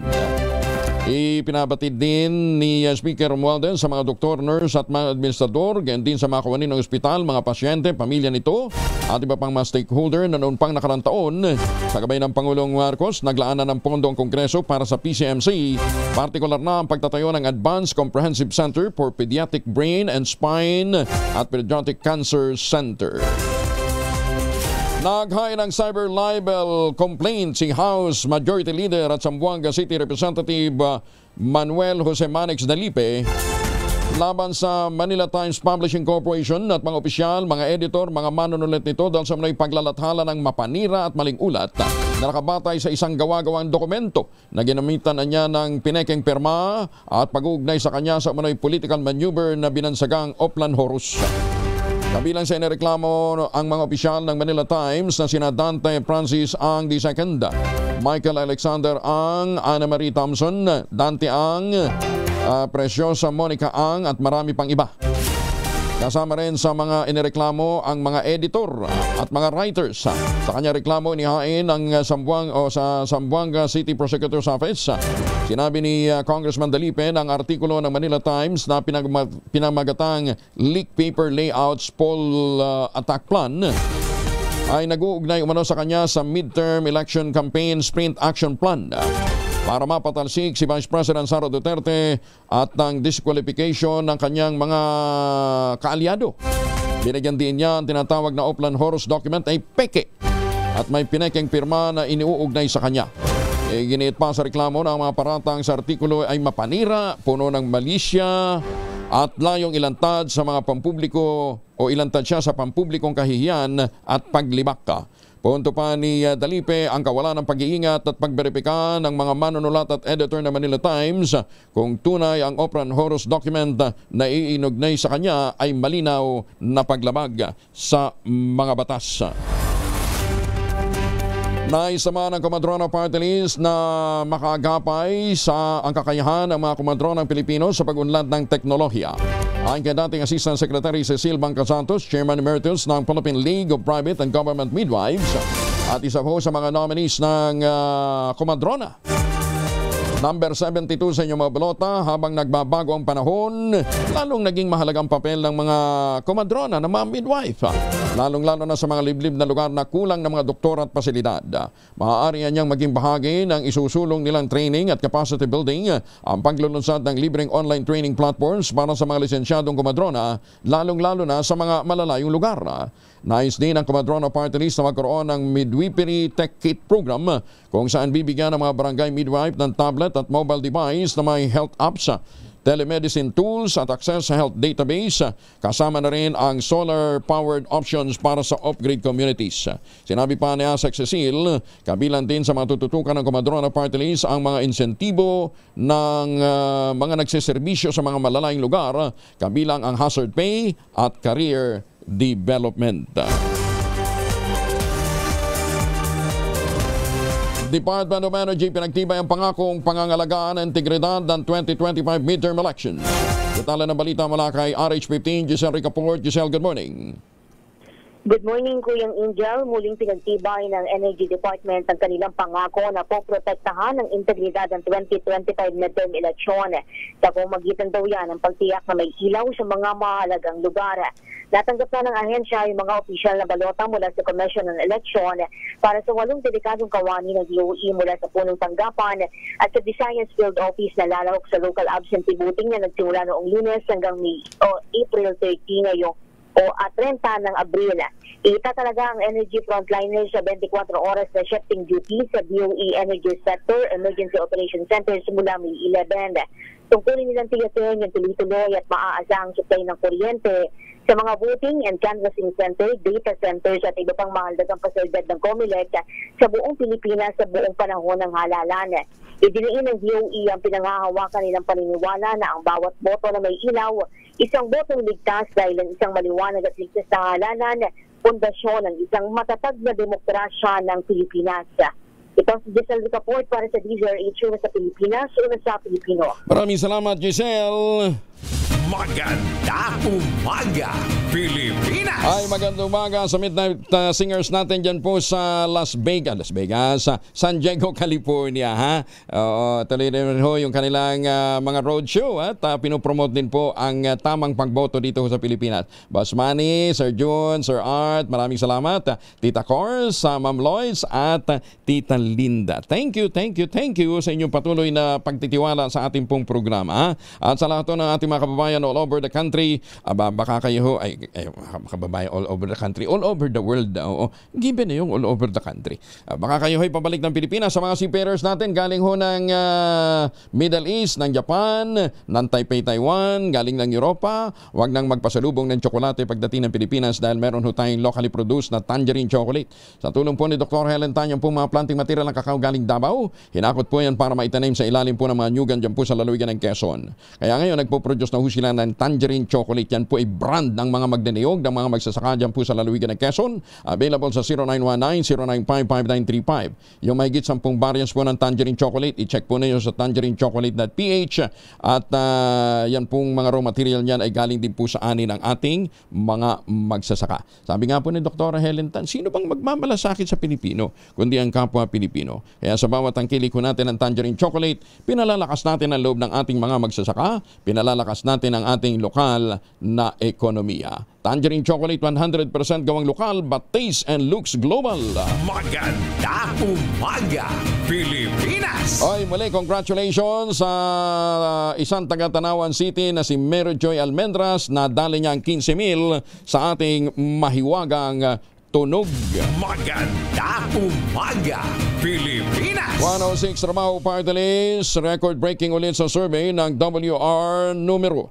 Detalye mula kay Edniel Parosa, RH52. Edniel, good morning. Muling namayagpag ang 106 Trabaho Party List sa survey na isinagawa ng WR numero kung saan lalo pang tumaas ang ranggo nito sa ikatlong pwesto sa Metro Manila. Ito rin ang pinakamataas na ranggo ng 106 Trabaho Party List sa mga isinagawang survey ng WR numero. Sa isa pang survey na isinagawa naman ng nasabing research firm noong March 31 hanggang Abril 7, umangat sa ika-13 pwesto ang 106 Trabaho Party List mula sa ika-50th spot nito. Pangunahing layunin ng 106 Trabaho Party List na isulong ang karapatan ng mga magagawa sa paglaban sa tamang pasahod, pagbibigay ng sapat na benepisyo at mabigyan ng patas na oportunidad ng bawat isa. Sa ngayon, tuloy-tuloy ang pag-ikot ng 106 Trabaho Party List sa iba pang mga lugar sa bansa upang mailatag ang kanilang mga plataporma na layong mapaginhawang buhay ng bawat manggagawang Pinoy. Ito sa Edniel Parosa, nag-uulat para sa DZRH. Una sa Pilipinas, una sa Pilipino. Maraming salamat, Edniel. Tiniyak naman ni Speaker Ferdinand Martin Romualdez. Alas 5:29 na ho pala. Inimok naman ang Pangulong Ferdinand Marcos ang mga bagong graduate ng Philippine National Police Academy o PNPA na magsilbi ng may dangal kahit walang makuhang parangal sa pagtupad ng kanilang tungkulin. Ito ang hiling ng Pangulong BBM sa kabuuang 206 na mga nagsipagtapos sa ika-46 na commencement exercises ng PNPA Sinaglawin Class of 2025 sa Silang Cavite. Inimok din ng Presidente na mga ito na gampanan ang tungkulin ng buong katapatan at katapangan, kaagapayan Diyos at ang sambayanang Pilipino. Hinihiling ko sa inyo, piliin ang marangal kahit walang parangal at ang panindigan na tama kahit walang nakakakita. To the Sinaglawin Class of 2025, this is your chance to make a difference. Your coming this far tells me, and the entire Filipino nation, that you are ready and that you are prepared. Manindigan at ipagtanggol ang Pilipinas. Ito naman ang naging hamon ni Senator Francis Tol Tolentino sa mga kadete ng Sinaglawin Class of 2025 mula sa Philippine National Police Academy. Inimok ni Tolentino ang bagong kasapi ng pambansang kapulisan na maglingkod ng buong husay at katapatan sa sambayanan, manindigan, ipaglaban ang karapatan at kinabukasan ng bansa. Malaking tiwala ni Tolentino na hinubog, hinihanda sila ng akademya para mapaglingkuran ang bayan ng may katapatan, integridad at dedikasyon. Umaasa ang senador na ang bagong hanay ng kapulisan ay karagdagang puwersa ang mga ngalaga at magtatanggol sa karapatan ng mga Pilipino, magbabantay sa kayusan at kapayapaan ng Pilipinas. Makakasama naman natin ngayon ay isang reservist. Ito po ay socio-civic, business, sports leader. Ang tinutukoy po natin ay ang first nominee ng One Pacman Party List na mamayagpag din ho sa mga survey. Mukhang hindi na ho mapipigilan ang pagbabalik sa Kongreso ng One Pacman. Pero ngayon, ang kakatawan sa kanila ay si Miss Milka Romero. Ma'am Milka, Kong Milka, magandang umaga po sa inyo. Kumusta na ho kayo? Ayan, via Zoom. Ang magandang umaga, Pilipinas. Ayan, Ma'am Milka, kaaga ni Ma'am Milka, ano ha? Oo. Ganyan naman ho talaga pagka mga 22 years old talagang maagang gumising. Hindi pala, number 22. Hindi. 31 years old pero 22 sa balota. So dapat galawang 22 na po tayo. Ayan. Hindi naman ho magiging problema sa inyo yan dahil maaga din talaga. Sanay kayong maagang gumising bilang sportsman, di ba? Si Ma'am Milka ho nagda-diving pa ba kayo hanggang ngayon? Sa ngayon, syempre, nangangampanya po tayo sa buong Pilipinas. Although, pinuntahan ko po ang Panglao, which is the dive capital of the Philippines, para mangampanya and to talk about ang reefs po nga natin as a diver.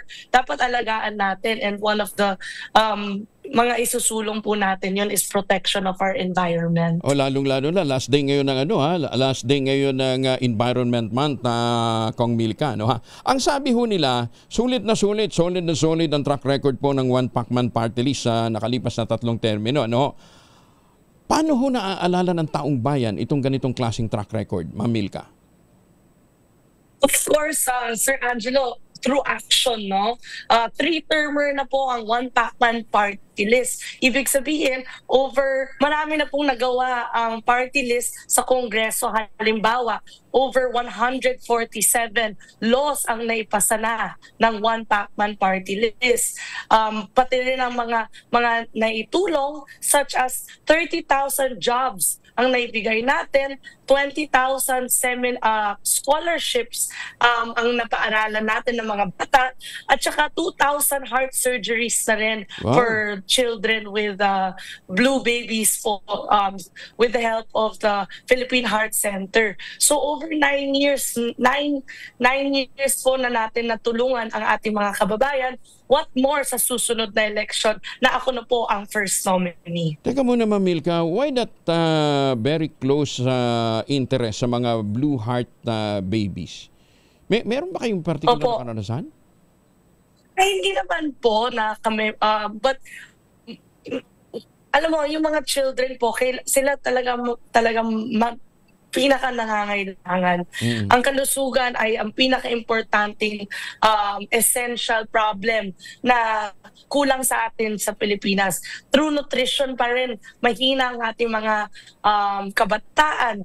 Walang proper nutrition. What more ang mga may sakit sa puso. Kaya as a sectoral na party list or sectoral na congressman, importante talaga na ma-focus natin ang mga kabataan, napalakasin natin ang kabataan. Kaya ang One Pacman Party List, number 1 ang kabataan and youth natin para palakasin ang kalusugan nila. Okay. Saan nyo nakikitang mag-i-excel si Congresswoman Milka Romero sa susunod na Kongreso? Alam namin, mahilig ko kayo sa sports, pero kung kayong tatanungin, saan nyo gustong mag-enjoy sa inyong trabaho bilang isang lawmaker dyan po sa Kongreso? Of course, our number 1 priority pa rin is poverty alleviation. Ang One Pacman Party List talaga ay kailangan iangat natin ang bawat Pilipino, and ang kalusugan is yung number 1 problema na kailangan palakasin natin physically ang bawat Pilipino. So of course, we start with the youth, palakasin natin sila mentally through education and physically through sports and kalusugan. Ayan. So ibig sabihin yung mga di ba meron tayong National Academy of Sports, Ma'am Milka? May balak ba kayo? Yes po, kami po yung naisulat ng naisulong namin ang batas na yun, and right now nasa Pampanga. Oo. Meron pang balakin na magkaroon din yan sa Visayas at Mindanao para naman yung mga kababayan nating taga Mindanao, mga taga Visayas, hindi na kinakailangan pumunta pa ng Central Luzon para doon mag-aral. Opo, tama ho. Sa larangan po ng sports, kami lang ay we are the only party list focusing on sports and youth development rin po.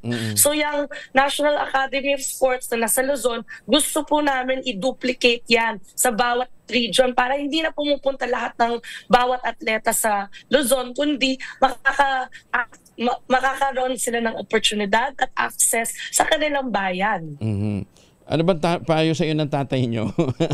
Nagkakausap ba kayo ng father mo, Ma'am Milka? Of course. Siyempre with over 9 years of experience, malaking bagay yun na itulong yun sa next generation. And ako po yun bilang first nominee ng One Pacman. And yung payo niya talaga is makinig sa tao. Makinig sa, bilang isang legislator sa Kongreso, gumagawa tayo ng laws talagang makinabang ang ating mga bawat kababayan. At importante na talagang makinig sa youth. Meron tayong access through online, no? Ngayon, mas mabilis ang mga resulta, mas mabilis ang pagbabago at gamitin natin sa tamang proseso, no? At tamang advantage ang online and working with our LGUs to make sure our laws are for our people. Ayan, at sana ma'am, yung inyong kagalingan naman sa pagiging negosyante, magamit din ho natin sa pagbusisi ng pong mga panukala, ano ha? Si Ma'am Milka po, ano rin ho ito, successful na socio-civic leader at businesswoman. So, ano ho yung nakikita ninyong personal pa ninyong mga katangian na makatutulong para sa inyong tagumpay bilang isang papasok na public servant, Ma'am Milka? Oo. Sir Angelo, alam mo nyo, umiikot ako sa buong Pilipinas at nakikita ko po ang kakayahan ng bawat Pilipino. Tayo po ay talagang matalino at masikap talaga. Kaya I believe in small business enterprises as well. And yan po ang ekonomiya natin. Yesterday po, pumunta ako sa mga public markets. Talagang nakita ko na yun talaga ang puso ng ekonomiya ng bawat bayan, ang public markets, ang ating mga farmers. Kaya gusto kong tumulong through better infrastructures, through farm-to-market roads. Talagang mas mapapabilis at mas mapapaunlad ang bawat bayan kung talagang bumaba tayo at tumulong sa mga kanilang nangangailangan. Congresswoman Milka Romero, bigyan nyo nga kami ng 3 salita para umukit sa mga mamamayan kung bakit susuportahan nila ang number 22, One Pacman. One Pacman party list ay para sa kalusugan, kabataan, at kabuhayan po, Sir Angelo. Kaya talagang gusto po namin na isulong ang mga advocacy namin sa Kongreso to continue po na ang mga legislation na talagang maramdam ng bawat Pilipino at ang ating kababayan na ang kalusugan at ang kabuhayan para sa kabataan ay importante. KKK, ha? Kalusugan, kabuhayan, kabataan. Ayan, ha? Coming from a young legislator like you, umaasa ho kami na magiging productive yung inyong paglilingkod sa bayan bilang mambabata sa susunod na Congress. Ma'am Milka, thank you for joining us. Magandang umaga po sa inyo. Salamat po. Good luck. Thank you, Sir Angelo. At tandaan, number 22 po tayo sa balota, One Pacman party list. Iisang party list lamang ho ang dapat iboto. Thank you so much, Sir Angelo. Maraming salamat po. 5:40 ang oras sa buong kabuluhan. Maganda umaga, Pilipinas! Bagong impormasyon kasama si Kuyang Angelo Palmones. Magandang umaga, Pilipinas! 35 na makalipas ang 5 ng umaga, oras na para tayo po naman ay mag-ultamayo. Ano bang ultamayo? Ultamayo po ay postbiotic with Lactococcus lactis strain plasma. Ito po ay dumaan sa mahabang clinical trial sa Japan. Hindi po testimonial, hindi po kwento kutsero, human clinical trial. Pero ang sabi ho ng mga dalubhasa, 1 oras bago matulog, 2 kapsula para mas epektibo. Ang bawat kapsula po ng ultamayo ay nagtataglay ng 50 billion cells ng Lactococcus lactis strain plasma. Kaya po napaka-potent ito na pagpasok sa ating katawan, ina-activate po nito yung PDC, yung plasmacytoid dendritic cell. Yan po naman yung tinatawag na madalubhasa na commander ng ating immune system. Yan po nagtataboy ng mga toksin sa ating katawan habang tayo po ay natutulog. Kaya nakatutulong ito para ma-achieve natin ang magandang tulog. May sapat na pahinga tayo para malabanan ang puyat, pagod at stress. Ilan lamang yan sa mga benepisyo ng Ultabayo. Ang Ultabayo po ay rehistrado sa Food and Drug Administration, halal certified. Available po ito sa Mercury Drug, Amesco Drug, Pasmed Pharmacy, John's Pharmacy at Curamed. Pero wag nating pati pala sa Southside Drug, ha? Pero wag nating kalimutan ng Ultabayo po ay hindi gamot at hindi dapat gamiting panggamot sa anumang uri ng sakit. Maganda umaga, Pilipinas! Gapan City Mayor magsasampa ng 16 na kaso bilang ng cyber libel dahil daw pa sa mga paninira sa kanya. Detalye na balita mula kay Grace Ansano, Aris 25. Grace, good morning. Good morning, pasado 2:00 ng hapon kahapon na magtungo sa Prosecutor's Office ng Gapan City, si Gapan City Mayor Joy Pascual at naghain ng 16 counts na cyber libel case laban sa isang ginang mula sa barangay San Vicente na kanyang kababayan dahil sa pagpo-post sa kanyang FB page at paninirang puri laban nga sa mga Pascual. Sinamahan ito ng kanyang abogado at ilang mga witnesses, gayon din ang barangay captain ng barangay San Vicente. Ayon sa naturang alkalde, ang pagsasampa ng kasong cyber libel case ay magsilbing babala at paalala sa mga walang takot na mag-post sa kanilang mga Facebook page ng mga paninirang puri. Yan ang ating update. Ito, si RH25, Grace Vera Sansano. Una sa Pilipinas, una sa Pilipino.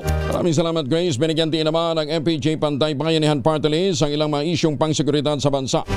Ito'y sa ginanap na National Defense College of the Philippines Alumni Association Incorporated Forum, kung saan isa sa mga tinalakay ni MPJ Pantay Bayanihan Party List First Nominee Brian Poe, anak ito ni Senator Grace Poe, ang tensyon sa pagitan ng China at ng Pilipinas. Iginit ni Brian na economically independent pa rin ang bansa sa China na siyang ating largest trading partner. Tawag na nito, labis anyang aaray ang ating ekonomiya oras na mahinto ang trade exchange sa pagitan ng dalawang bansa. Ayon pa sa MPJ Panday Bayanihan Party List First Nominee, kinakailangan nating magsanay sa cybersecurity expertise bilang paghahanda sa mga banta ng cybersecurity sa Pilipinas. Iginit pa ni Poe na ito ay may tuturing na investment na mapapakinabangan ng mga susunod pang henerasyon. 48 na makalipas ang alas 5 ng umaga. Ako, finally, makakasama na natin ng nagbuklod ng mga politiko dyan po sa Oriental Mindoro. Kasama na natin si Ma'am Joanna Valencia ng Oriental Mindoro. Ma'am Joanna, magandang umaga po sa inyo. Ay, magandang umaga, Angel. How are you today? Ay, salamat po. Kanino pa kami tumatawag? Alam mo namin may mga lakad ho kayo, so let's make it quick. Ma'am, ang sabi nga ni... nagtataka lang kami, sa dinabi-nabi ng mga barako at mga veteranong mga politiko dyan, why a Joanna Valencia? Palagi ko po, alam mo, the first time po nangyari in the history of Mindoro politics. Na nagsama-sama po ang pinakamalalaking pangalan na politiko dito po sa aming lalawigan. Sino-sino po yan? Former Governor, Congressman Arnancy Panaligan.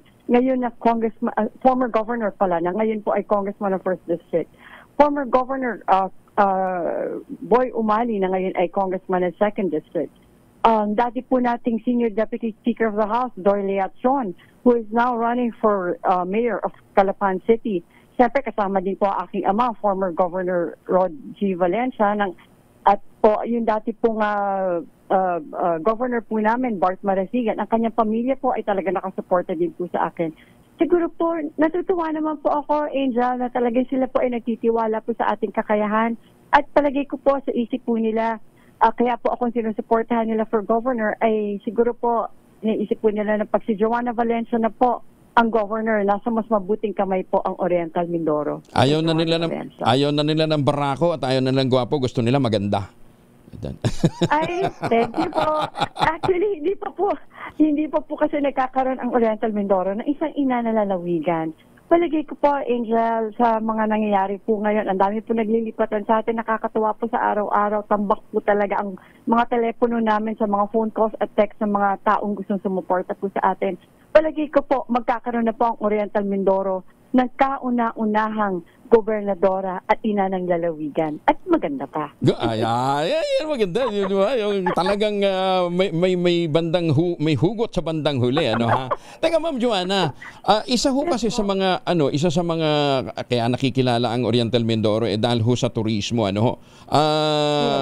Ano yung magiging priority program ho ninyo? Bukod siyempre sa kuryente, dahil alam naman natin sa pagkatagal-tagal na panahon, ay problema ng mga negosyante, ng mga mag-aaral, ng mga maliliit na mga sektor ng pagsasaka, ang problema sa kuryente. So, isa sa pinakamalaking hamon yan. But more than that, sa turismo po, dahil dyan kayo kilala ano yung magiging programa ho ninyo?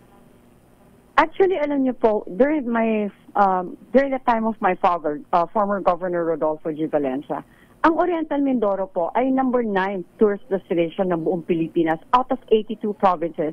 And we were also ranked number 4 as a food basket or the highest food producer. of the Philippines out of 82 provinces. Pero ngayon po, sir, pagka sinerch niyo po, hindi na po kami food basket, hindi na rin po kami tourist destination ngayon. Nawala na po lahat yan nung aking ama po ay hindi na po gobernador. Pero pag sinerch niyo po, what is the brownout capital of the Philippines? Ang lalabas po ay Oriental Mindoro. Yes po, yes po. Maganda po ang tourism namin. We have a lot of natural resources. Ang isa pong tourist destination po natin ay ang kilalang Puerto Galera.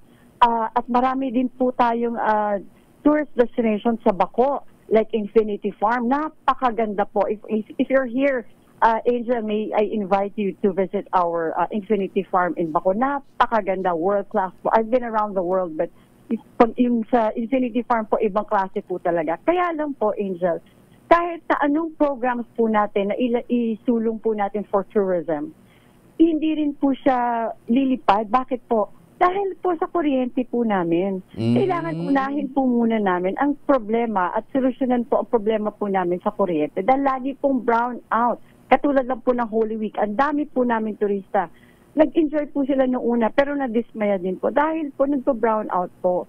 So, dapat po ayusin po muna natin ang problema po natin sa kuryente. At alam ko po, meron po tayong solusyon dyan. Kaya po tayo lumalaban. Gusto ko po tulungan ng Oriental Mindoro, aking mga kababayan po, sa paglutas po ng problema natin sa kuryente.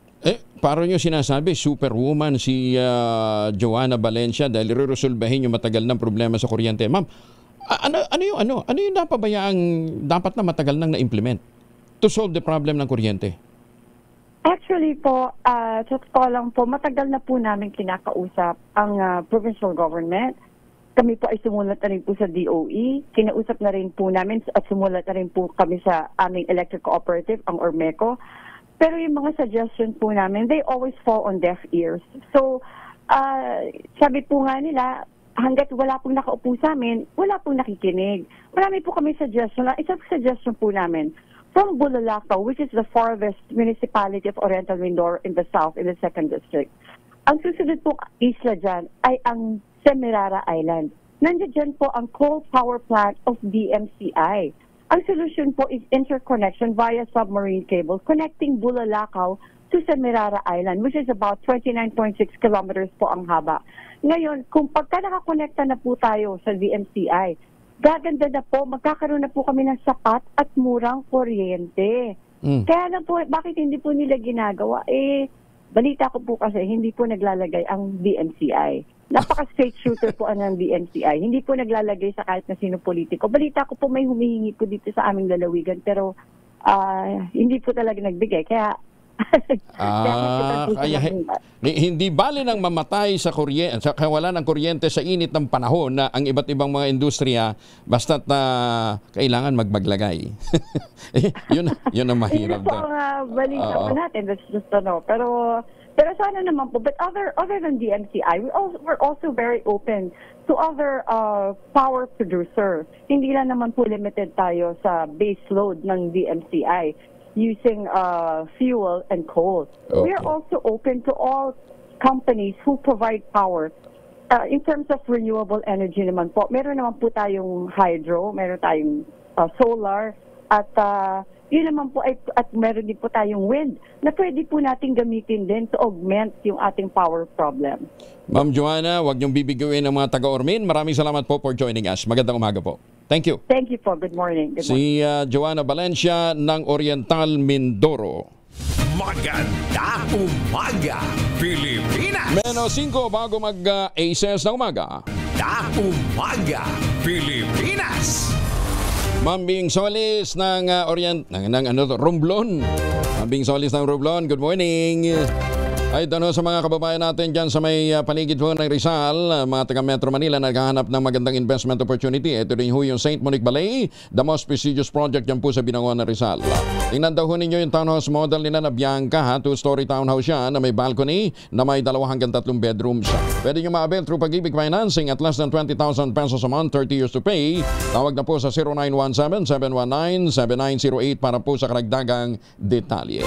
St. Monique Ballet, ang tawag po nila dyan luxurious living but affordable housing.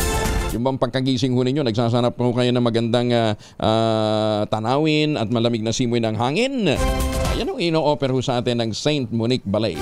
At kung ngayon pa ho tayo mag-aabil, may chance pa ho ay manalo ng brand new Honda Click. Meron daw pong mga green ants lumagda sa kasunduan sa isang sa LGU ng Nabotas. Ano kaya itong mga green ants na ito, ha? Alamin natin mula kay Edwin Duque, RH23. Edwin. Bahay bundag Kuya Angel, official na nagsanib persa pamalang lungsod na Nabotas at ang Green Ants Builders Corporation upang palakasin Kuya Angel ang bangin na pananatili ng lungsod doon sa pamagitan ng isang programa sa pagbawi ng mga basurang plastik. Pinangunahan ni Mayor John Ray Chanco at Green Ants Builders General Manager Eliano Quilas at paglagda sa Memorandum of Agreement.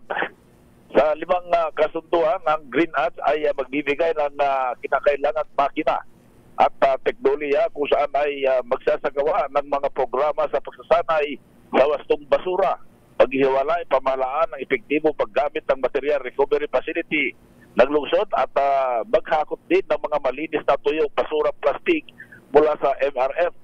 Magbibigay din ang kumpanya ng isang sensitibong plano at para doon sa mga kalawak na programa. Sinabi ng alkalde na ang pagkipagtulungan na ito ng Green Ants ay magpapalakas sa kanilang mga pagsisikap tungo sa isang mas malinis, lutian at mas mapanatiling malinis ang lungsod ng Nabotas. RH23, Edwin Duque, nagulat sa Disa Rizzo sa Pilipinas, una sa Pilipino. Maraming salamat, Edwin Duque. Samantala, namatay sa atake sa puso ang isang lalaki habang nakapila sa payout ng Department of Social Welfare and Development of DSWD. Nangyari po ito sa Marikina Sports Center habang isinugod naman ito sa Amang Rodriguez Memorial Medical Center, pero diniklarang dead on arrival. Sinabi ng mga polis na walang stampede na nangyari sa payout. Hindi rin naman mahaba ang pila nang atakin sa puso ang biktima. Yan man, ayon na ng pamilya ng nasawi na ituloy pang investigasyon dahil naniniwala sila na ang pagpanaw ng kanilang kaanak ay natural cause at walang dapat na iba pang sisihin. 2x2 sa ACS Balita, susunod na sa ilang saglit, magtanim ng kawayan para sa kalikasan at kabuhayan. Ang ating quote of the day ngayong araw na ito ay mula po kay Chinua Achebe, isa pong Nigerian poet at kritika. Ang sabi niya, when crocodiles eat their own eggs, what would they do? Or what would they not do to the eggs of a frog? Ingat ho kayo sa mga politikong nangangako ng kung ano-ano. Dahil baka handang huli kayo ho ang magsisi. Maganda umaga, Pilipinas! 601